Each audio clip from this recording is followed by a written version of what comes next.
Hello friends, welcome back to my channel. So I'm reading today for Aries for kind of from now going into kind of August. So I've actually done your reading 3 times already and I haven't been happy with it. So I'm going to try and be a little bit more succinct because I know that you're busy people, Aries, and we're going to kind of see what you get. So I've already pulled your spread. I'm using a variety of different decks, mostly by Colette Baron Reid and Stacey DeMarco for the most part, but do let me know if there's a particular deck that you're interested in. Just kind of name the card and I'll tell you which deck it is down in the comments below.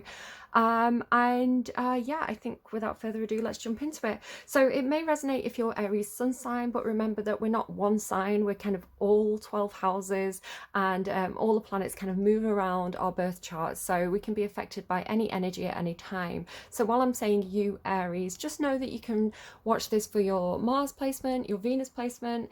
In fact, Mars and Venus have come through really strongly. I do think it's because the nodes have shifted, the North Node and South Node, into Aries and Libra, and Venus rules Libra and Mars rules Aries. So I'm getting this real, I just heard the word conjunction and lover's twist. So take that as you will. But Mars and Venus were like the divine lovers. They were kind of like, they had this big kind of epic love affair kind of thing. So whether that applies to you or not, I don't know. But those two planets are really strong. They kind of represent masculine and feminine energy in themselves. So yeah, interesting to see how that's going to kind of apply a little bit more to your reading as we go. I was really strongly guessing though, Aries, this Queen of Swords energy. Now, Queen of Swords is Libra. It could just be because of the nodes, but you were actually coming through as Queen of Swords. The other readings that I had, the last one specifically was all about speaking your truth and finding your voice. And when you speak, kind of like watch your words and be very clear and very concise. It's like think before you speak. So this could just be something that you need to consider more in August. Kind of like take a leaf out of the Queen of Swords book, kind of have those clear boundaries, be quite cut and dry. It could also be Aries. If you're the Emperor in this situation, which is your card, this is the Aries card, this is a Libra card, I'm really finding like it's feeling very much like a collaboration. Yeah, so I'm just trying to think which order to say things so that it's concise. Again, watch your words, right? So it's feeling very much like whoever you are and whoever this other person is for you, and it could just be both your energy, right? It's like this very collaborative, very, I was getting this thing about one hand washes the other. I was kind of like washing my hands at the bathroom sink with the mirror in front of me, and it was almost like this wasn't my hand, right? And it was like washing my hand. It was this really strange feeling, but from that I was getting this kind of one hand washes the other, and there is something going on with the hands here, right? So he's almost doing that, right? He's almost like washing his hands, she's kind of like showing her hand. There's something about the hands. Hands is kind of Mercury energy, so that'd be Virgo, Gemini, if that's relevant to you in any way. I've got a Gemini moon, which is why I talk with my hands. So yeah, like somebody could talk with the hands. Could be something about handshakes, having clean hands, something like that. I feel like I need to check my nails now. I've been cleaning this morning, so I've been cleaning out the pit of where my kid plays Xbox, and it's just like crumbs, and it was kind of gross. Yeah, if I've got kind of dirty hands, please do forgive me. But yeah, this one hand washes the other. So this collaboration between either Aries and Libra energy or Mars and Venus energy, it felt mutually beneficial. And there was something about being in a really secure position. It felt more like the Queen of Swords, and it was coming through like somebody who knew their rights, because the Queen of Swords is always about intelligence and integrity and information, the 3 eyes. I'm hearing the eyes have it, if that means anything to anyone. But it's kind of like she's very well informed, you know, she wants to know all the details. She's got a lot of information. It doesn't have to be a woman, by the way, he, she, they, but they know all the details, so they can be an advisor. So these 2 cards together, the Queen of Swords with the Emperor, this is kind of like the advisor to the person in power, the advisor to the CEO, to the king, however you want to see it. This is the person who gives honest, clear, detailed well kind of researched information. She knows what she's talking about, kind of thing. Um, so it was coming to me like this was somebody who's very valued by the emperor. I mean, if this was like the emperor in the reverse, it would be the sort of person who surrounds themselves with kind of like, you know, yes men, like flatterers, the people who just kind of like agree to whatever the emperor says. That would be the emperor in the negative. But the emperor in the upright knows the value of the truth speakers, right? So I kind of think of like Henry VIII and his beloved court jester who could tell him anything, like, you know, all the bad news the jester would tell him because the jester could tell him the truth in the right way. So yeah, the emperor values the Queen of Swords because she gives him information. She honors him by giving him the truth, because then he can do something about it. So I was really seeing how cooperative Libra and Aries can be, even though they're kind of polar opposites. It's like the Emperor's almost like, just spit it out, just tell me, and then I can do something about it, right? Don't pussyfoot around, don't kind of like sandwich the truth in like, you know, like a shit sandwich, which is like a feedback thing. It's kind of like the good, like say something good, say the bad thing, and then say something good. It's kind of like, just tell me, like, give me the truth on a plate kind of thing. And then obviously the Queen of Swords, she could also fall into the reverse and kind of be too blunt and be cutting and use her truth to hurt and to injure. So, but in the upright, it's feeling very, very, very cooperative. And it's almost like this Queen of Swords can say whatever she wants to say because she knows her position's secure. There was something coming through as well about, because I feel like there could be people in the workplace who don't like it. And again, this could be you. It was coming through as this is you, Aries, like kind of knowing your rights in the workplace, speaking your truth, you know, ruffling some feathers, but being kind of like, what are they going to do? Fire me? It's actually, it came through as like, if you chose to leave or if you got fired, it would actually be in your benefit. You'd be better off leaving, and you know it and they know it, right? So it's like they want you to stay, is the way it's coming through, because you're a truth speaker. Even though you both know it would be better for you and worse for them if you left. So it's like you have this, it was coming through like plot armor. Have you ever heard of plot armor? It's kind of like, you know, the hero can't be killed because like they're integral to the plot. It's like you're integral to the workplace. You know, you can't be fired kind of thing. Your position's very secure. Yeah, so if take that if it resonates. You had this thing about like glass ceiling as well. So I was getting a lot of stuff about research and ancestry. It's been coming through constantly through every single reading. It's back in this reading a little bit. So I don't know if somebody's researching their ancestry. I had a lot of stuff about Africa in the last reading specifically. You know how people say you can trace your roots back to kind of like either Adam and Eve, or you can trace your roots back to the first kind of humans and they were in Africa. Like this is the earliest evidence we have. So, and it was coming through like hitting a block. So if you're doing research, if you're doing ancestry and you get to a place where you kind of like, there's a connection missing, which is talking about here as well, this connectivity. The advice for that was check if somebody was born or if someone died abroad, because you may have to check a different register. So for example, my dad was born on the Isle of Man. He wasn't born in England, so I would have to go and check the Isle of Man's registry to kind of find out about his birth. So yeah, just consider whether somebody could have been born in a different territory. If you've run into a blockage, that could just be something for one of you, right? It doesn't have to be for everybody. But it did have this feeling of like tracing your roots back and getting stuck. It could also be, I do have to give you a couple of warnings, because there was this one thing that felt like somebody was adventuring and they kind of got stranded or stuck, kind of like following a river back to the source, and kind of going up a mountain, following this river back to the source, but then a weather warning coming in and kind of being stranded and needing to be rescued by helicopter really quickly, something like this. So do be careful if you're kind of adventuring, you know, check your equipment, make sure people know where you're going, check the weather reports before you go, all that kind of stuff.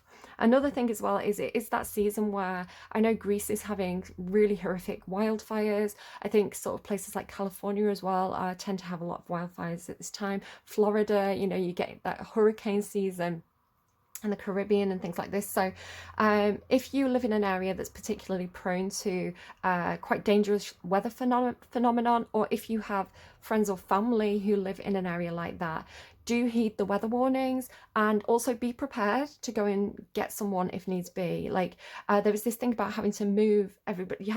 There was 3 cards about home, and there were cards about movement as well, and it had this feeling of like having to move all your stuff out of one house to a house that was secure. So that could again just be for one of you, but it's an important message. So I do want to say, if that applies to you, just be extra careful at this time, be extra prepared, have a bit of a plan. Again, the Queen of Swords is a planner, she can advise on that. So you know, and it could just be like, this is the person. It was coming through a little bit like they were showing up with the house keys. You know, this is the person who can open doors. This is the person who can perhaps get you connected, or yeah, it was like buying a new house, and you know how the real estate agent like shows up with the key to let you in. So there could be something like that as well. Also, now this wasn't in your last reading, but it's starting to pop through now. This Queen of Pentacles energy is on the underlying. Now this is Capricorn, so you could also be involved with a Capricorn, or you could have Capricorn placements that are popping up. When I started to do your reading and I was kind of meditating and kind of like, it was almost like shunting all the other energy off me, because it's been a while since I did a reading, so I just get too much information. It gets overwhelming. One of the first visions that popped up into my mind, and at first I thought it was Aries, because I was specifically saying I'm reading for Aries. One of the first things I saw was the zodiac symbol for Capricorn. Now for a second I thought it was you, because you're the ram and Capricorn's the goat. And there could be something about ram as well. I was getting pulled to the word ram, like RAM. No, I was getting thinking about like rapid eye movement. There could be something about rapid eye movement, but REM is kind of like your hard drive, your computer, right? Does it have enough RAM? There could be something about RAM, like as in hardware terms. But yeah, I was kind of seeing the Capricorn symbol. It's like a goat with like a fishtail, and I was like, I had to like force it out of my mind and like really focus to get the Aries symbol in my mind. And then you got this card here, this Mischief Puka card, which is a goat. So it does seem to either be goats are important to you, or it could be that you've got a Capricorn involved somehow. Okay, I was also getting Guardian. The Guardian card came out several times on my own deck. This Emperor card and the Guardian card I do associate with one of my guides. I feel like there could be somebody around you, one of your guides who's patting you on the back. So several times in the past couple of weeks, I've had this feeling of like pressure on my back on the left hand side. Someone could also be getting a tattoo, so anything to do with like the top left hand section of your back, like your shoulder. So I have this feeling of kind of like, you know, when somebody just puts their hand on your back, like I've got it right now, hello guide. You know, like when somebody puts their hand on your back, like they're supporting you, like well done son, you know, or like I'm here for you. So I feel like one of your guides could be doing this for you, and the kind of here, you know, just because it's happening to me doesn't mean it's not happening to you. It could also be your guide coming to reassure me or something like that. But yeah, it's this patting on my back energy. And then what I've been doing every time I've felt it, I've just tapped my back, like tapped my shoulder twice, just to let them know that I can feel it. So this could be something that you've been feeling as well. Oh, okay, so a lot of stuff about ancestry. I am going to, I have to say as well, the original reading I did for you, you were feeling like you felt like your ancestors had abandoned you. You had this feeling of like, in the last reading too, so in a couple of readings, it's been coming through like you wished for something, you asked your guides, your angels, your ancestors, you asked them for something, like help me with this, trying to manifest something. And it could be perhaps a particular career position, or I don't know, a particular vacation, or, you know, whatever it is that you were wishing for, but it feels work orientated. It feels like it was hard work, like kind of 9 of Wands energy. And it feels like, because you were getting this rewrite the stars, so it's almost like, I want that thing, don't tell me I can't have it, and then working really hard to achieve that goal. And it was almost like your guides knew that maybe this wasn't right for you, so it was almost like they were putting obstacles in your path. And so you had this feeling of like, why why aren't they helping me? Why are they making it harder for me? And it's almost like because they knew, they could see further and they knew you were going in the wrong direction. So it could be like achieving a position and being disappointed in it, something like that, and being like, oh, that's why my guides were trying to steer me off onto a different track. It could also be that, you know, that saying, if you give a man a fish, he can eat for a week. If you give a man if you teach a man to fish, he can eat for the rest of his life.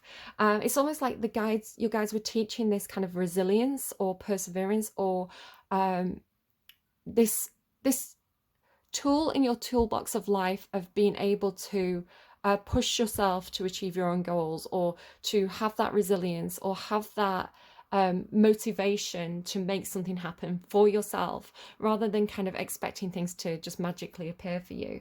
So it felt like it was a really important lesson that they were teaching you. And it's not so much that they weren't helping you, it's that they were just kind of like, we'll see how Aries gets on with this. You know, we'll take a step back. We'll see how they get on with this. If things get too hard, maybe we'll just kind of step in with like a tap on the shoulder, something like that. But yeah, if you felt like your guides have abandoned you, they haven't. It's some kind of learning process that they're trying to help you with. Very Saturn energy, or Chiron. Let's get you a few cards then. So let's see who is knocking around for you. And I'll read these cards at the end of the reading. So who is knocking around for Aries at the moment? So this could remind you of an ancestor who's passed on. It could be somebody in the living who is helping you out at this time, maybe spirits working through them. It could be a particular deity that you admire or associate with. If it's a religion that's perhaps not your own, don't just kind of like deny it straight away. Just pay attention to the meaning of the card and the value of the card, and kind of what the card's trying to communicate, rather than the personification on the card. But yeah, if it means something to you, absolutely just run with that. So who is around Aries at this time? Who is helping Aries? Okay, there we go. You have Solis Minerva, life, water, and nourishment. Really lovely, really, really gorgeous energy. So again, it might remind you of somebody. I'll just bring her a little bit closer. Minerva's very, very wise. This is kind of like the Roman version of Athena. I think Sulis Minerva was almost like a combination of two goddesses. So we will read at the end of the reading kind of like more about her. But life, nourishment, and water. What's interesting is you have this water card here as well. Okay. And then what's the advice? What is Spirit trying to teach Aries at this time? Okay, so you have Bat. A rebirth is assured. Perhaps it's reassuring you that there is life after death, perhaps, that your ancestors do live on in spirit, because we have like all this Lemur energy coming through. Bats could be particularly symbolic for you at this time. Just pay attention as well. This could be a way that Spirit communicates with you this month. If you see a lot of bats, if you you know, maybe you have a bat in your house, you know, like that, get him Jerry, that meme, that video.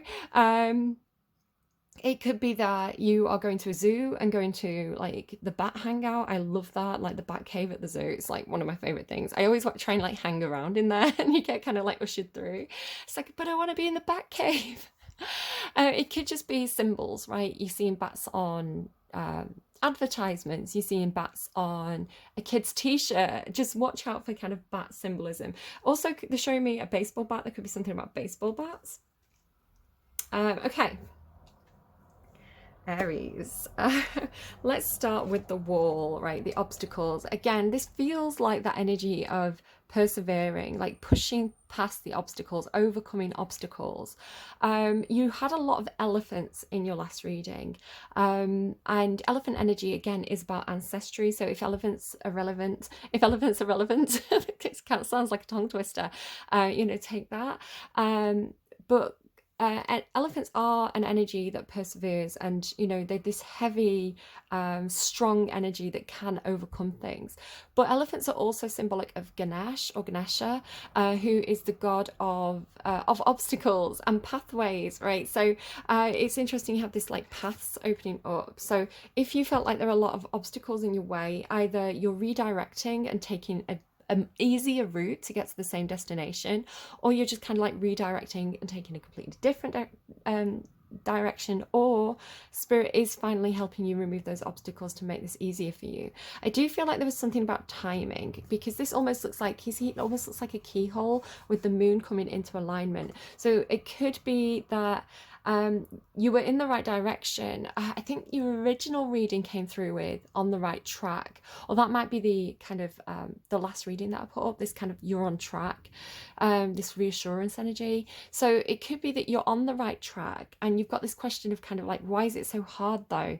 It could be that the obstacles are there just to slow you down to get you to the right place at the right time, right? There could be something about timing that, again, maybe you're achieving your goals too quickly. Maybe you're climbing the career ladder too quickly, Aries. So this, again, is just this energy of kind of like hold your horses, right? Slow down, remember to rest, you know, rest and renewal garden of Venus. Sometimes that can happen as well, where you know, we want to do something, we're prepared to do something, you know, we've got it scheduled in, but the spirit knows that we need a break. So it could just be, you know, your internet goes down and you're like, oh, I guess I'll go back to sleep then, you know? So it's almost like these delays are there so that you can get some rest. You also have this loneliness, lemur, with this ancient ones, and even this king of earth. And again, really, it's really feeling like ancestors to me. Now these could be living, perhaps some of them are living, like this could be a grandfather figure, an older father figure, this could be a grandmother who perhaps is maybe on the other side. There's definitely this feeling of like the people who have passed over. Now this lemur card is actually it talks about ancestors who aren't at rest. So for example, when my dad passed away, this card was coming out to say, you need to do my last request, right? You need to do my funeral. You need to scatter my ashes, which is soon, Dad, I promise, we're on it. But it's kind of like there's a reason why they're not settled, right? There's a reason why these spirits are kind of wandering. So if you feel like you know, this presence around you, and it's almost like, what do they want? Again, I feel like there's something about getting to know them better, or diving deeper into your ancestry, or something like this. Especially with these ancient ones, it's like they're it's not scary. I want to say it's not intended to be scary. They're actually coming through as benefactors, or like did I mention the Guardian card came out from my own deck several times? So it's like they're coming through as guardians, right? They're guarding you, they're guarding your path, they're guarding your journey. So it's coming through as actually quite powerful. I feel like you could sense them. Now this King of Earth card, it feels very, very fixed, especially because you've got this oak spirit strength card, and I associate this King of Earth with oak energy. Now the oak tree for me symbolically talks about ancestry, about you know, it can be our physical body, our DNA, right? The blueprints of our biocomponents, the blueprints of our DNA, right? Like you know, we have this body type because our parents had this body type. So it's this kind of energy of inherited physical inheritance, but also kind of it's symbolic to me of course people do family trees, right? And like the branches are like different branches of the family tree, but it also talks to me about the roots being what's nurtured you as you've grown. So this can talk about the environment you grew up in, the education you had, you know, family values, all these kinds of things, like your experiences so far that have made you who you are. And then the branches of the tree, or the antlers on this King of Earth, talk to me about stretching forward into the future. Like your future potential, your growth, right? I was talking about breaking through the glass ceiling, but in your last reading as well, you have this home card, right? So just see like this. It's feeling very, very, very fixed. It could be something like at home with yourself, like your body is your temple kind of thing, you know, you are your own home. Or there was something as well in the last reading about being very, very, like being in an environment so long that you'd become part of the furniture. It was coming through almost like an office situation in your last reading. It's kind of like you know, you've had that office for so many years, you kind of start to collect like clutter and junk and dust, and it's almost making me think of, like, you know, when people sit somewhere for too long, perhaps they've got mobility issues, and they kind of fuse with the chair. Have you ever seen that on kind of like news reports and things? So it's like almost like fusing with the environment. Can you see it's coming through again in this card as well? So it's kind of like, but this is my home, right? This is where I grew up. This house has been in my family for generations. It's something like that. It's like this reluctance to leave because you and the environment are one and the same. Or, you know, you've been in that workplace for so long that, you know, your work is your identity. Again, very Capricorn. So if you've got Capricorn placements, perhaps Capricorn Mars placements specifically, that could be relevant to you, because Capricorns take the work very, very seriously. And I was talking about that Saturn energy. Saturn rules Capricorn. So this could be you, or it could be somebody around you. Again, it could almost be, you know, somebody like, you know, if I think about my dad's home he'd been there for so long, and it was so full of these random objects and all these things that are so him. Like, that house is a reflective of who he was, you know, it's an extension of his personality. So it could definitely be talking about something like that. Also, watch out for like skin conditions. I'm saying this because I've got a little acne breakout on my chin, so it could be like dust in your environment is triggering some kind of skin condition, so just watch out for things like that too. But like I say, it's really coming through with you almost being able to, I want to say the obstacle itself, the obstacle is something to do with this very fixed energy. It could almost be something for you as well, where it's like, you know, maybe an elderly relative who perhaps, you know, they're not able to look after themselves anymore, like you know, dementia or something like this. It's kind of like, you know, they stayed in the home for as long as they could, but they really need that extra support now, and they're very, very reluctant to leave the home that they've lived in for so long. You know, perhaps it's a case of, you know, you want to sell that big old house and move this person closer to you so that you can look after them better. Could be something like that, but this kind of, the obstacle seems to be how rooted in they are to that physical place. Again, the Emperor can be like a father figure. So we have this thing now coming through about vision quest, the vision quest. And it could be something like when somebody has mobility issues, and especially if they're quite isolated, because we have this loneliness. Sometimes people can really go into their imagination, that beautiful Piscean energy that keeps us safe, right? And keeps us, it kind of sometimes feels like a madness, but I want to say there's a protective mechanism in the brain where the brain looks after us as we, and kind of tells us stories through dreams to keep us entertained. It's kind of a feature, not a flaw. But yeah, it's something like if somebody's particularly lonely, perhaps they are going deeper into their imagination, right? They're traveling in the world, but they're traveling the world in their mind, something like that. Or, you know, you'll connect. It feels like somebody, whether it's you or somebody around you, is connecting with these, I want to say ghosts, right? These passed over ancestors, these guardians. Somebody does seem to be able to, perhaps like me, receive visions and get this communication from beyond, right? Because then we have the Eight of Fire. Maybe perhaps pandas are particularly relevant to you. I had a flash then of I had a teddy bear panda.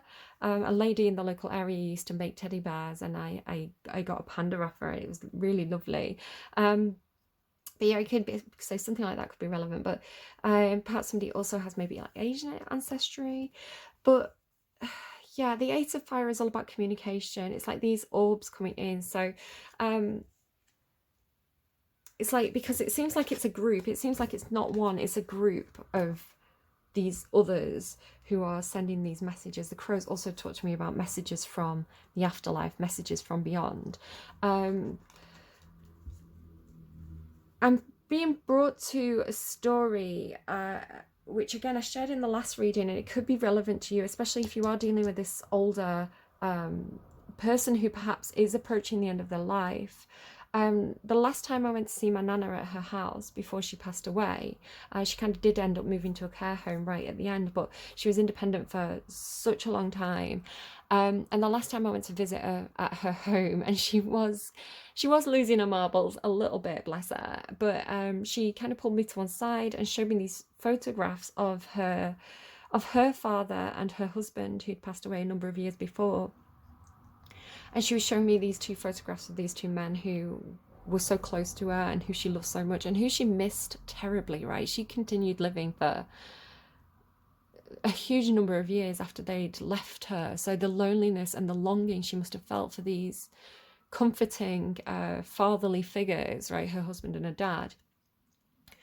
And she was showing me them, and she said, "Oh, I'm sleeping in this room at the moment, like the little small room instead of the big bedroom that had been the one that she shared with her husband."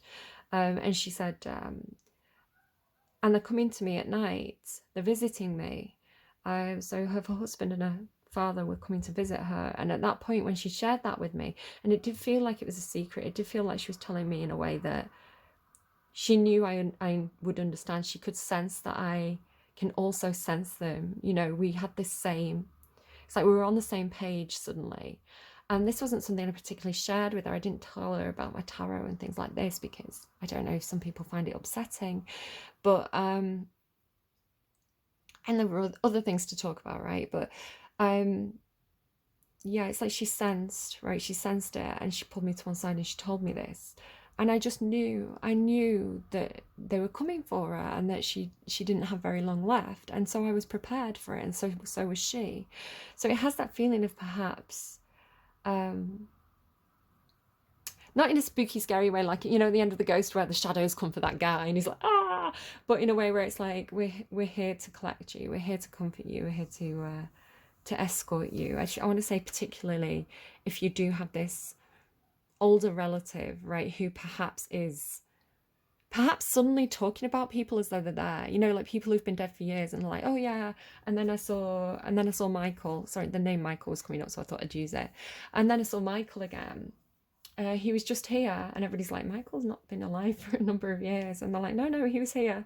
You're not meant to correct people, by the way, just a top tip if you've got family members with dementia or something like this, and it can be really, really distressing for them and confusing if you correct them. So it's better to just kind of like, you know, go, oh, that's nice, and then change the topic of conversation, you know. But yeah, it could be that they are actually genuinely being visited with the vision quest there. So again, there's something about tying all this together. And again, this thing about ancestry. So all these different orbs are looking to me like different messages from different guides or different you know, it's like different visions, right? So there's something about connecting the dots here, because then you have this connection, because this is like an individual, this is like exploring just one. See how there's lots of them, and then this is like exploring one of those visions. And then this here is like connecting the dots. So like putting the family tree together or something, like how is this person connected to this person? Because can you see it's like almost like the dots are here, but there's this connectivity with the jewel web. So it's like, it could be something, somebody could be doing something with beads as well, you know, like making their own kind of like bead necklace or something like that. It's got this kind of like stringing together the pieces energy, joining the dots, something like this. But then it has this feeling of kind of like once these are joined up, the path will clear. So if you felt like, because there's something about these two cards, right, the obstacles, not being able to see the direction, not being able to, kind of feeling a bit caught in maybe your own thoughts or something. It's like you can't see which direction to take. Okay, it's like maybe you get glimpses, right? You can get, you know, you can peek through and get a glimpse of what's beyond this fenced in area. but you don't quite know how do I get my panda through it. It kind of makes me think of that Virgo reading where it's like, but how do I get my car, how do I get this truck loaded with furniture through that tiny narrow gap? And it's like Virgo had to kind of like get off the truck and kind of like put everything through one at a time, and then dismantle the truck and put the truck through and like reassemble everything on the other side. It was like a magician's trick. So it kind of makes me think back to that Virgo reading. But it's looking to me like once you put all the pieces together, once you connect the dots, it's kind of like you can just pull on one of those strings and things will move aside all at once. So rather than having to do it one at a time, it's kind of like there's this connection. So it could be people, right? Connectivity can talk about kind of like degrees of separation, because it's looking to me like, excuse me, it's looking to me like the curtains part, almost like a performance, right? The curtains are drawn apart and this clearing is created, and then the pathway is there then. So, oh, excuse me. I might just have a quick pause and a drink of water. Maybe I kicked my water for a reason then. And then we'll kind of get back into what's happening next. Just the perfect song popped into my head. And I was kind of puzzling over this next section of kind of like, what does it mean? What is the message that I have to kind of like pass over? Because again, sometimes like cards kind of talk to each other, and I'll have another set of cards that talk to each other. But again, it's kind of like, how do I connect the two? So that jeweled web kind of coming into, but how do I segue into this next part of the reading? And the perfect song came to me, and it was that I keep my visions to myself.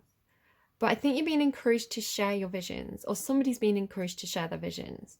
So jeweled web connectivity, the veil parts, if you like, and these other characters in your story are revealed. So again, you've got that kind of plot armor. I do wonder if someone's like a writer or something. It's like the curtain draws back and then you see these others. And it could be that you're seeing someone more clearly, right? It's like now you can see their faces. If they felt like they were shadowy forms in the past, it's like the veil has parted now, so you can see them in higher definition. It could be something to do with eyes. Perhaps somebody's getting like cataracts removed or laser eye surgery or something. It's like there's this clarity, right? So, or familiarity or recognition. So I have face blindness.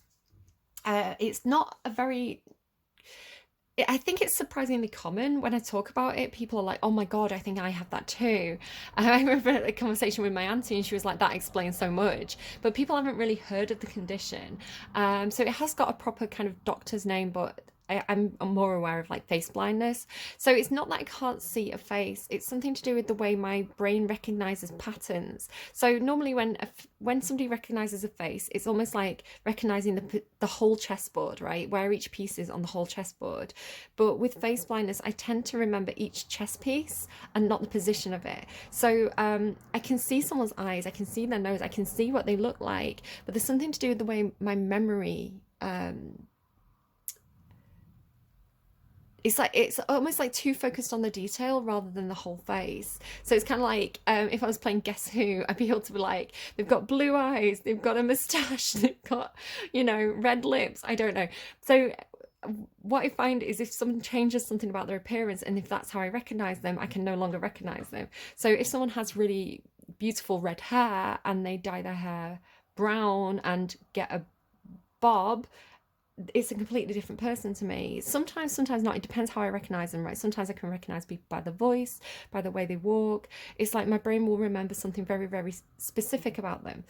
So yeah, sometimes, and I will recognize people, like I can walk past people in the street and not recognize them. Sometimes I'll recognize them immediately. It really does depend on what the markers are that I recognize them from. And sometimes I can be talking to somebody for like 20 minutes and then it'll click into place. It'll be like something they say or the way that they push the hair back, and it's like then I get the recognizable feature and I'm like, that's what it is. But it does feel like maybe it's something similar to what people with dementia experience, where, they can't sometimes recognize a face. Like, my granddad used to call me all my cousins' names until he'd get to my name and I'd be like, that's the one, And so it could be something like that. It could be quite scary as well. Perhaps if someone has cataracts, it's like they don't know who these people are around them. So it could even be living people, but it could also be perhaps connecting to ancestors on the other side and just sensing their presence. And then, like, you know, the veil clears and you see them very, very clearly, perhaps in some sort of dream. I don't know. It's like putting the dots together. So the I really love this card as well. Like, it's called Sanctuary Mystic Meadow, and it's all these really, it's kind of like a ragtag group of people. It's kind of like a rabbit and a bear and a fox, but you know, a little bit Alice in Wonderland. It's kind of like you wouldn't expect to find these three together, but here they are. Again, it could be something to do with, like, you wouldn't expect these three people to know each other. You know, you wouldn't expect these people to be friends, but they've got this, like, thing in common. It's like, you know, your boss, the girl who works at the photocopier, you know, the receptionist, like, you nothing in common, completely different people, completely different backgrounds. No, you know, they would not be friends. They've got nothing in common. And yeah, there's this one string that draws them together. It's like they all go cosplaying at the weekend and they absolutely love it. And it's like, no way did I know that you were all into that. Something like that. So it's like, you know, like something like, what's the link that draws these three together? Now, the temptation card is here, and I did puzzle over this a little bit because this is actually the devil card in this pack. So I was like, why is the devil showing up now? And I mean, you've got this goat, right? It's like the mischief, both Capricorn energy. I'm not sensing that there's anything specifically bad about it. What I am seeing is there could be some temptation, because you've got all these like orbs, right? These messages, these visions. And I got that song, I Keep My Visions to Myself. So it's almost like all of a sudden either having a vision about these, or like they're looking at you expectantly, like, are you going to share with us? So it could be some kind of group, you know, maybe if you have, you know, like a bereavement counseling group or something like that. It's like they're expecting you to share what you've seen, but you're tempted to keep your vision, because it's almost like the orb is looking like the orb in this reading, right? It's kind of like there you are with your wings, kind of maybe talking about a flight of fancy, a flight of the imagination, having this vision, but then with the temptation to keep it to yourself, it's like, no, this is all mine. Because you also have this protect your dreams, right? Again, with the fairy with the wings from different decks, and she's clutching this vision, right? This light, this orb. It's like, no, she's keeping this to herself. She doesn't want to share this. It's like something like it's too good to share, because this is followed by the Garden of Venus. And now here we go. At this part of the reading, I want to talk about the visions that I've had. I want to share the visions that I've had. So when I meditate, I go to specific places. And there's some places that are very, very familiar to me. It's like, I've been to these places before in meditation. These are my places, you know.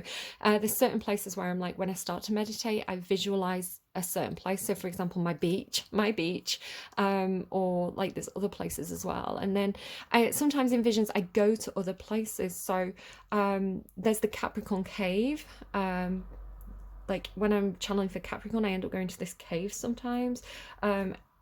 And kind of that's become one of my places too, right? Because it's like I've been there so often, it's so familiar to me, and I know how to interpret it. And the forest has been a place that I go to in meditation a lot. But in in two of my meditations this past couple of weeks, I've been to unfamiliar places that I've never seen before, and it's not something that I've actively imagined. I didn't think, right, I'm going to see myself here. It's almost like I woke up in this place, you know. I had just suddenly, I was like transported to this other environment. So the first one was a library, a really, really beautiful kind of like old Victorian library with kind of like, you know, the big solid bookshelves, like lots of dark wood, the big old books, and it felt very Akashic to me, which again, I was tying into you and all this stuff about the Akashic records, right, which is kind of like, again, associated with everything that was and everything that will be. It's kind of like the history of your soul is kept in the Akashic records. So I was thinking, and I just kind of like woke up in this library and was like, oh, what am I doing here? And I started to pull books off the shelves, and there was all things in the books. So again, this could be a message for you. But it was like I was opening a book and a piece of card had fallen, like, you know, kind of like invitation, like the thick paper, the kind of fancy paper. I'd pull out this card and it had invitation on it. I couldn't see what to. But that was one book. And then there was another book I opened, and it had like, it wasn't a book at all, but it had a secret compartment, you know, when people cut out the pages to hide jewelry, and they had like I think it was like a necklace and a key inside.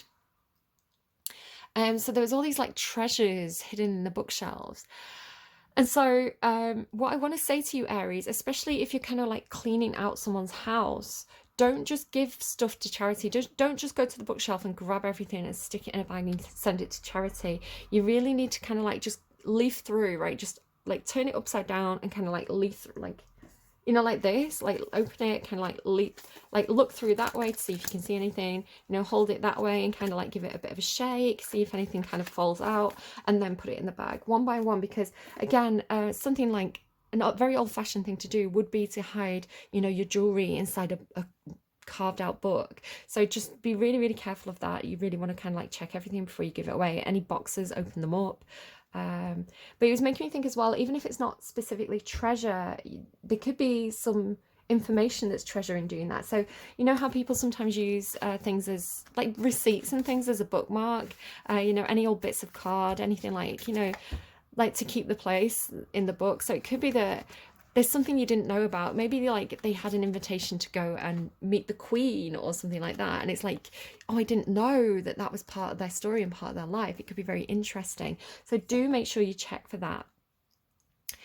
But like I say, it's like oh, the other vision that I had was the Garden of Venus, funnily enough, and then it's here in your reading.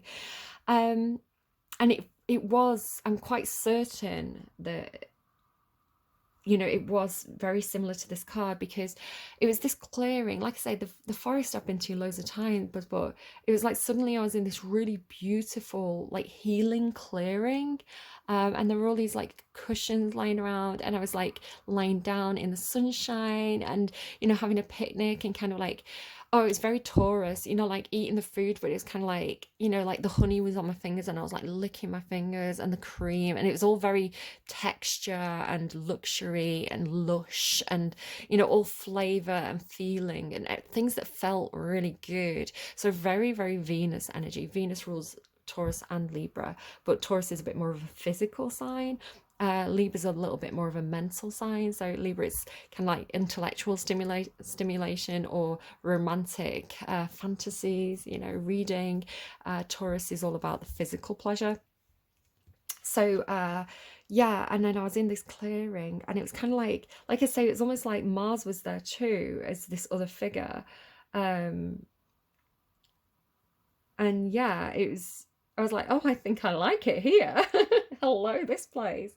And then it's like, it's here in your reading. So again, that's, you're being encouraged to share your dreams. So it does say protect your dreams, right? You are the guardian. So there's that word again. You are the guardian of your precious dreams, and they are safe in your care. Keep them close to your heart until you're ready to release them. But even if the temptation is to keep these visions to yourself, I do see you offering them, because this Four of Earth comes next. It's like the fairy's now offering this to someone else, right? It's like maybe you need to spend some time just feeling this and like keeping it to yourself and having it being your little secret, you know. And then when the time's right, it's like you do share this with others. It's like, you know, like it's almost like she's presenting it to them, right? And you'll know if it's right or not to kind of share that. And then this transformation, it says this fairy tells you, and so this vision as well, like this fairy tells you to surrender to a transformation in your life that's happening for your highest good. Embrace the transformation, the best is yet to come. So again, the temptation seems to be saying something about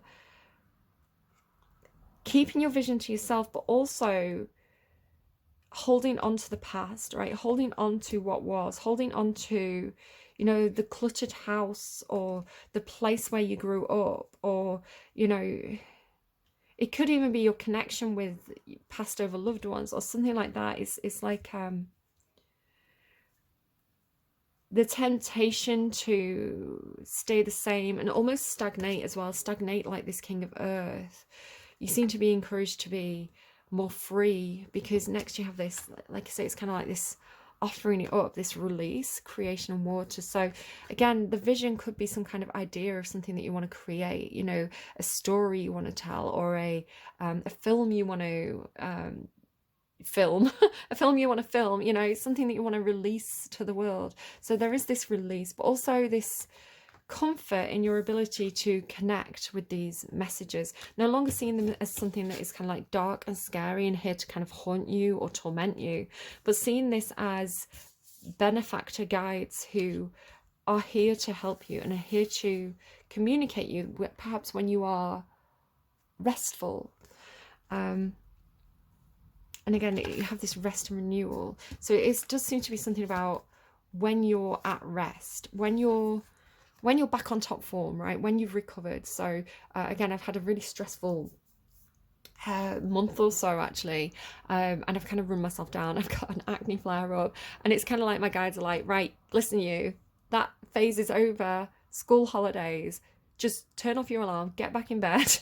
You know, it's like you need to rest, you need to recover, because, you know, you need all the good antibodies and stuff that come with that. And just eating well and resting, and then exercising in, you know, not, the wall can talk about exercise, right? Like pushing past the wall, you know, like long distance runners have this. It's like you hit the wall and then you have to kind of like push through it, and then you get your second wind. It's almost like, no, just, it's time to go home. It's time to rest. It's time, like, slow and steady, right? Slow and steady, deep freeze. There's this real kind of like slowing you down energy. It's like, no, you're doing too much, perhaps, Aries.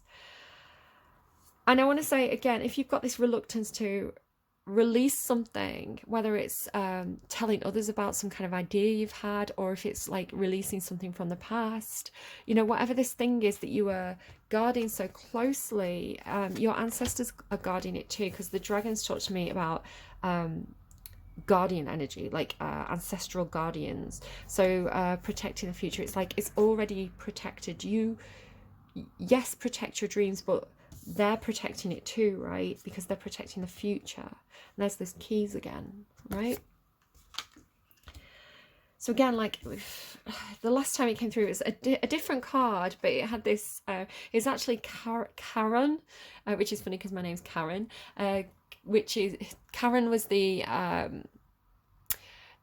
guy who used to row the boat between across the River Styx so that people could get to the afterlife, they could get to the underworld.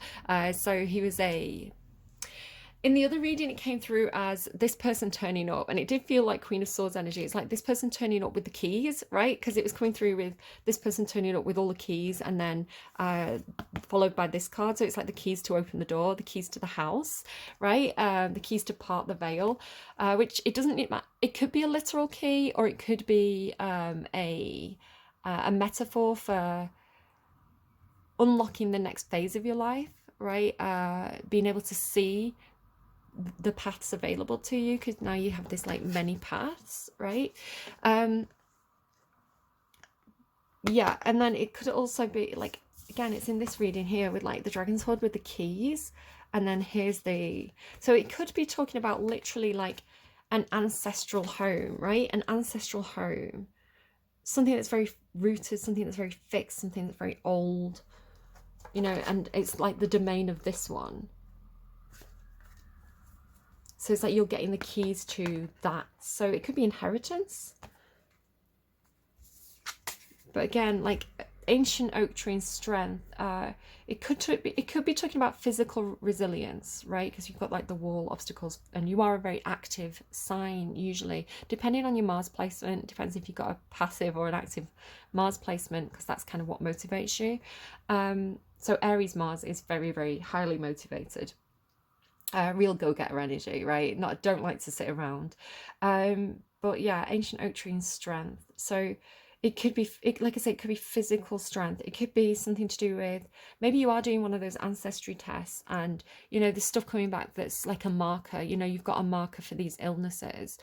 So there's things that you can do that are preventative, you know, like getting your exercise in and things like that. But it could also be like nutrition, you know, are you getting enough selenium in your diet? Are you getting enough vitamin B12 in your diet? You know, things like that, where it's like you know, there's preventative things, there's things that can keep you healthier longer if you if you take steps early. So it could be something like that, you know, and building up your physical strength in that way. Or it could be, again, you've got these ancient ones, right? Ancient oak tree, the ancient ones. It does feel like these really old ancestors. You've been getting a lot of stuff through about like native practices that were discouraged by invading cultures. So it came through, specifically you had kind of Native Americans as an example. I think maybe in the last reading as well it was talking about kind of like kind of like a European kind of pagan culture, which was kind of like taken over by the kind of invading kind of Christian forces, right? The Romans. And the seagulls are talking to me at the moment. I need to go and see my nana's house. I associate seagulls with my nana. So what else as well? I got really distracted by that seagull. They're telling me naughty boys. Okay, seagulls to me, they can talk about the need for a vacation, the need to go to the seaside, right? They need to go to a place. But also they can talk about if it's a group of seagulls, they come in causing trouble into the area. So a group of seagulls can talk about kind of like, you know, gangs of teenagers, especially boys who are kind of like a little bit mischievous. Again, you've got this mischief energy, so it's like they're coming in to cause a bit of trouble, they're coming in to kind of have a good time, you know, they leave and like, you know, kind of like groups of boys that go on vacation together and then kind of like leave and they've left a big mess behind, you know, like all rubbish on the beach and stuff like that, you know, disrespectful. But it's a youth thing, right? And it's a youth in a group thing, so it's just, you know, something that they need a little bit of guidance with, perhaps, but I don't know. Anyway, oh god, I'm all over the place. I'm just gonna have a break and have a sip of water. Sorry, guys. So it could be something as well about children coming to visit, like a grandparent and children coming to visit and kind of like leaving the home a bit of a mess. It could be something like that. I can still hear those seagulls. So yeah, with it being the ancient ones and the ancient oak tree, right, it's definitely some connection between person and place. It seems to be, and then protecting as well. It's like they're protecting this home, or they're protecting the things that are of value in this home, or they are protecting the children of this family. But like I say, it could be something to do like Native American culture, or kind of African traditional cultures, or I was getting stuff about Idya and Queen Mother energy, specifically in Africa. So Queen Mothers, historically speaking, depending on the region, but there's a lot of there's actually a society, it's like the Queen Mother of Africa Society or something, and it's this how powerful and important these kind of like matriarchs were. So like the mother of the king, you know, the mother of the Oba, that's like Benin, right, Nigeria now. But yeah, so yeah, I don't know, it's very protective. I like it. The mischief. So many paths opening up. Like I say, this idea of like the veil parting, right? So these cards here, like the veil parts, the clearing is made. It could be even like clearing space, like clearing clutter, and finally getting like an empty room, right? And opening the window and letting the fresh air in. It could be something like that. But I'm seeing it as kind of like if you felt like you couldn't see the path, you didn't know which direction to take at first, maybe you were very overwhelmed. It's like suddenly like there's this clear space and you've got options, right? You've got many paths available to you. There's actually a figure in this card as well, which I kind of love, especially with like, you see this kind of like almost like a strawberry, like the heart shape. I don't know, there's something, it's like they're still there, right? They're still there, these figures. But now the path's clear, you've got options, you've got pathways. Perhaps the mischief here now though is but now I don't know which direction to take. I'll just show you here as well. Many paths in the void. So it is talking about like this, like space, like you made space, you've cleared. It could be like clearing out the garden. This is something I really need to do. I'll show you these four together, the way that they're sat.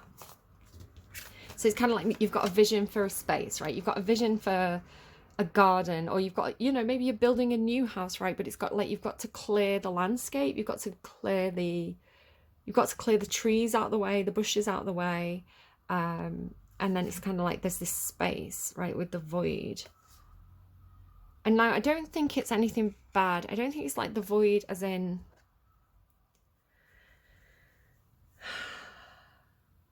Okay, because you've got all this dream energy, right? So you start with this like loneliness, and then there's all this dream energy. It's almost like imagining the Garden of Venus. It's like the dream is this layering of like closing your eyes and falling asleep and kind of like waking up in this gorgeous like garden, like me in my meditation, right, having this vision of this beautiful place, but then kind of like waking up and it's not there, but then you get to create it, right? It's like you've had the vision, they've shown you what you can create.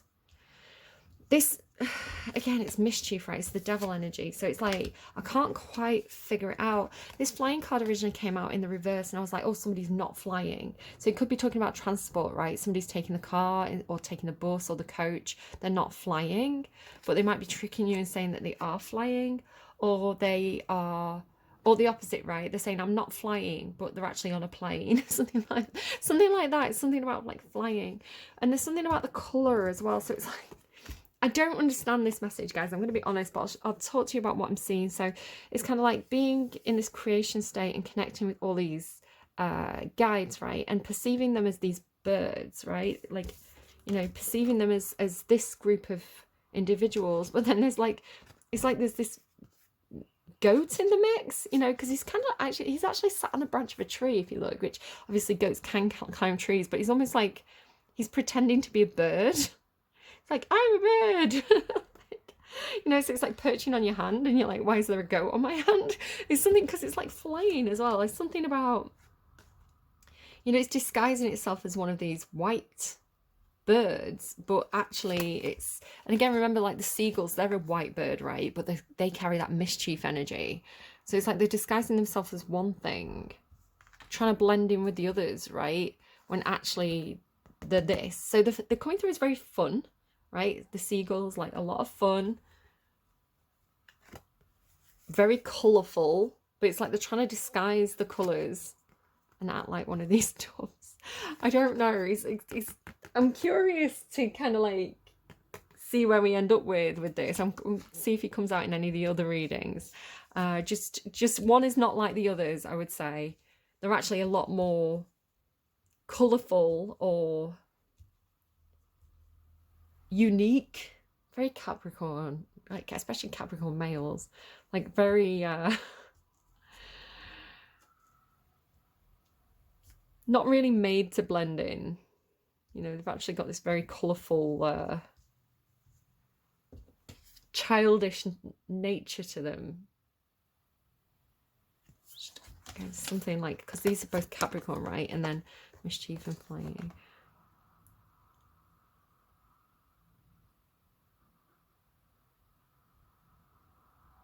I don't know, they're not giving me more on that. Okay, let's read your cards then, because this is your guide and your advice. Saint Minerva, sorry, Solis Minerva. Okay. So it could be, again, somebody like very wise, you know, like a wise grandmother, or again, that Queen of Swords kind of energy, like someone with a lot of knowledge, a lot of information. And it does say water, life and nourishment. So I'm just shifting on my chair if you can hear that. Oh. An amalgamation of two deities who were joined together during the Roman occupation of Britain. There you go, exactly. Solis Minerva became loved in her own right. She was born out of Solis, the Celtic goddess of water, the sun and healing, and Minerva, the Roman goddess of wisdom. Although Solis Minerva is often considered to be a water goddess due to her connection with the sacred spring and Roman baths of the town in Bath, Somerset, she is also worshipped as a sun goddess. Call upon her in there's that word again, ancient, called upon in ancient times to bring healing. She was also invoked to bring ill to enemies. Okay, I have to talk about something in the last reading as well. Be very, very careful about, don't wish ill on others. I mean, this is my own personal belief system. Different cultures may approach this differently, but my belief is that I believe in kind of like karma. And I think if you think bad things come to you. So if you think nice things to other people, if you wish people well, eventually that's gonna be reflected back to you. So I don't believe in wishing badly on others, on casting negative spells, because everyone has their own guides, their own protectors, and you don't want to mess with that. So wish well on others. If somebody's provoked you, somebody's angered you, if you want to kind of teach someone a lesson, ask your guides to teach them a lesson, but in a good way, right? It's like, show this person the error of their ways. I call on my guides to help this person have better social abilities, whatever it is that they need help with. Try not to take things personally and then kind of like be vengeful, because that is not that's not spiritually good. And then also, I had this feeling of like somebody who was going to a witch, or was going to somebody who could cast spells or do like voodoo or black magic. It's like someone had asked somebody to curse somebody, and they were regretting it and they wanted to undo that. So again, just be really careful. So my rules for if I'm asking my guides for things, or if I'm manifesting, I keep it positive, because I want that to be, I want to kind of like, I don't know, I believe in that kind of like what you wish for comes back to you. So keep it positive. And don't mess with anyone else's autonomy. People have to make their own decisions. So things like love spells, like make this person fall in love with me, that's taking away that person's autonomy. You can wish for this. You can wish for someone to think well of you, to see your good side. But whether they, choose to marry you or not, that's kind of, you need to leave that up to them. Otherwise it's kind of like a sham, right? If it was just magic, it's not real. Called upon in ancient times to bring healing, she was also invoked to bring ill to enemies. So I don't think that's a good thing.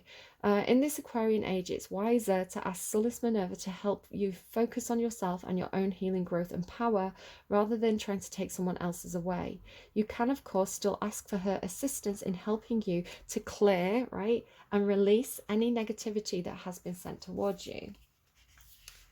Nourish, nurture, and heal yourself so that you maybe feel like you've been cursed. Again, just ask your guys to cleanse that, right? Shunt the energy, cleanse the energy, whatever you need to do. Have a salt bath.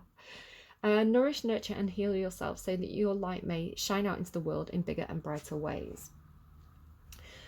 Call on Sulis Minerva for assistance with growth, healing, self-care, nurturing and nourishing yourself, feeling grateful for your own life, protection against psychic attack, and living more freely and easily.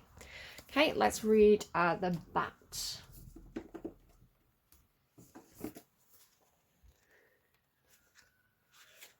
I was singing that song from Ferngully the other day, like, I'm Betty, I've been brain fried, electrified.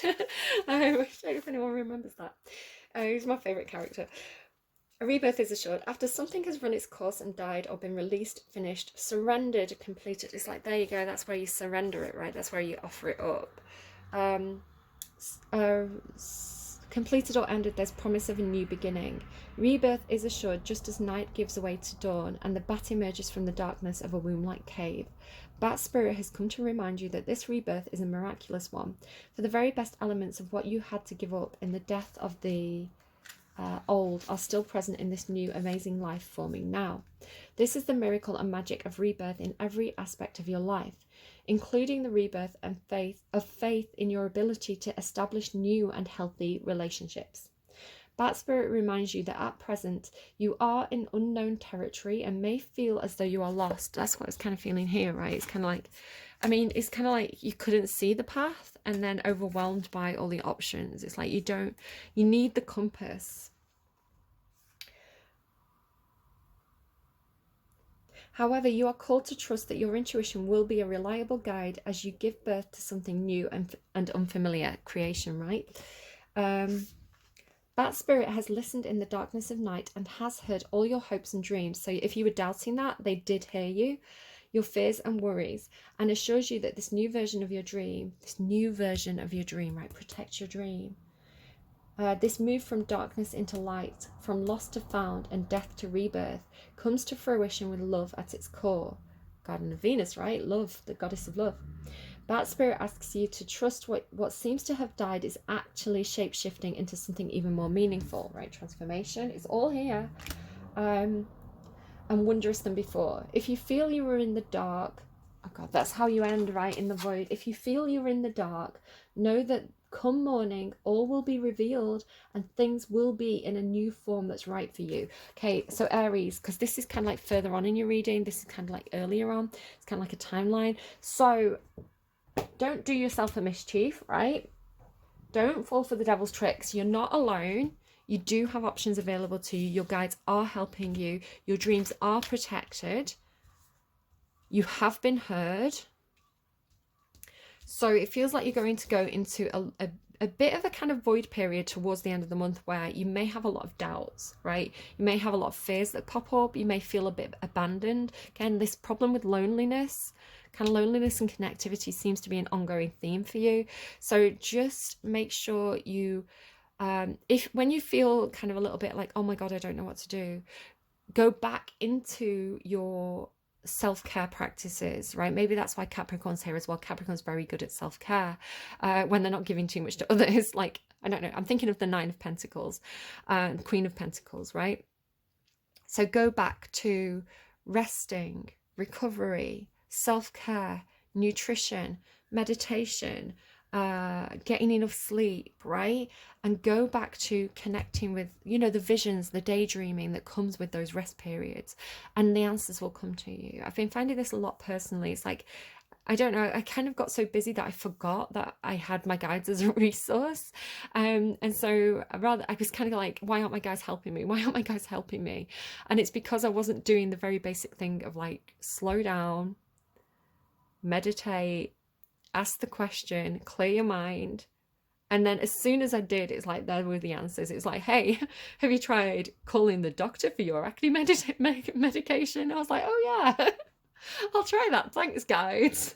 It's like last time I had an acne flare up, they were like showing me mushrooms, and I ate a load of mushrooms, and it's because they've got like selenium in, and that's what I must have been missing, and my acne cleared up. And then this time it's like, hey, you need antibiotics. I'm like, okay.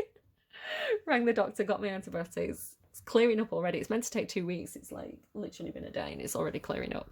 So my guides know best, and I need to remember that they're a resource that I can call upon. And I think that's also advice for you, Aries. Like, just remember that they're there to help, and but stop doing and remember to just slow down, because you got all this like slowing you down to a stop, right? It's like slowing you down. It's kind of like, maybe that's the thing, like, because it's followed by this making a choice, right? And metamorphosis. So it's like, just get rid of home. It's like, you know, hitting a brick wall almost. It's kind of like you just keep bashing up against this obstacle. It's like, how do I get past this obstacle? How do I get through this?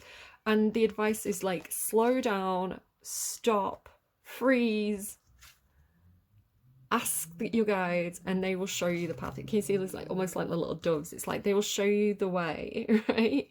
But watch out for that trickster. Something about the butterflies as well. Like, obviously butterflies being symbolic of transformation. It's like the transformation's this way. Something about these white doves kind of trying to lead you this way that might be the trick. I don't know. But, right, it's not for me to tell you. It's for you to ask your guides. Let's get a couple more cards. So, can I get one more card from my own deck, please? So this could be like a symbol. The priest. It came out in the reverse. Making that what you will. And then the mountain, again, obstacles. Aries. Again, you're getting good at this perseverance. So there was something in your last reading about, progress has been made. So at the time right now is 11:34 and it's 88% on my battery. So when I see consecutive numbers, so ideally we'd be seeing 1, 2, 3, 4, right? So when I see consecutive numbers like that, it means there's progress being made, steady progress. if I see the numbers mixed up, so 1, 3, 2, 4, it's kind of like this progress is being made, but it's kind of like 1 step forward, 2 steps back. This is my communication with my own guides. So 1, 3, 4. Oh, sorry, I've gone into it. That's so weird. Oh my God, guys, there's a Parkinson's advert on my phone, which I've only actually just seen. Okay, I'm going to show you. Look. So I was talking about Alzheimer's, right? Parkinson's. That's mad. I didn't know that was there. So yeah, 1, 2, 1, 1, 3, 4 says to me, again, this idea of kind of like stopping and then jumping ahead, right? So it's almost like missing out step 2, jumping over step 2, 3, 4, because it's 1, 1. It's kind of like this staying in place and then making the progress. So the progress is going to be there, but you have this kind of like slowing down to a stop and then jumping forward energy. And you're the Fool, so you're really good at jumping forward and jumping into things. Right, that's one of your cards in the tarot. So let's get you. I'm gonna have to let this advert play out, and then we'll get you a song. Just give me a sec, Aries. Okay, so the song that's played after the advert was Hopeless by Halsey and Cashmere Cat, if that means anything to anybody. I'm going to randomise you a song now, so can we get a song for Aries, please? Something that's going to make sense. Make it make sense for Aries. Even though the sky is falling. So it's Falling Skies by Youngblood and Charlotte Lawrence. Let me read some of the lyrics. I don't know this one very well. Even though the sky is falling down, don't let me go. I don't want to die, but I don't want to cry lightning. I don't want to poke a needle into me to feel things. I don't want to be a product liability, but I don't want to fight. I have never seen the person you are perceiving, but I don't want to be alone when I start breathing. We are in the middle of an apocalyptic disaster. Oh my goodness, guys. Calm down. So tell me, what does it matter? You're going to roll the world up and smoke it all with you people sitting in a pack of Marlboro Gold. Yeah, no one knows. We're comatose. Right now, you're my only hope.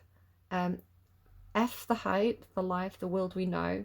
It's only you and me, and all the doors are closed. So hold me close, don't let me go. Let's smoke a cigarette before the world explodes. Even though the sky's falling down, don't let me go. Dying by your side, what a heavenly way to die. Guess that guy's line was right. Bet he never thought it'd see real life. We are in the middle of an effed up crazy design, so stand by my side. We're going to roll up the world and smoke it late, like the planet is a gram of the Mary J. Don't commemorate, just space your weight. While they're hitting the red button like a video game. It's never true, but we know it, that they're about to go blow it. Yeah, there's no way to control it, so we might as well be holding each other. Wow, so, I mean, try not to panic, I guess. I don't know, I guess it's just saying, don't worry about things that you can't control, just make sure that you're spending your time with the people that you care about. You know, pull your loved ones close to you and tell them that they matter and that you care. And you know, death is inevitable for all of us. It's the only, you know, the only truths in life, the only constant, the only guarantees are life, change, and death. So I don't know, make it a good one, I guess. What can I say? I don't know. That's the advice. That's what you've got, guys. I hope it was helpful to you.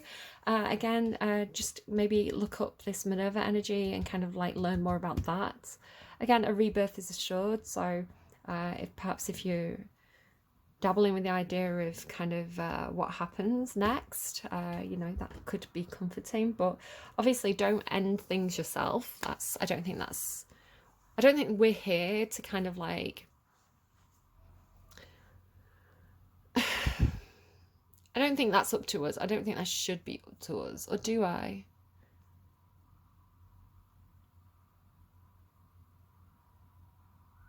I was thinking about, like, because my dad had a lot of help when he passed away with making it easy. So, like, assisted dying. It wasn't assisted dying because that's not legal in the UK, but it was as close as. Because obviously if somebody's really, really sick and they're in pain and,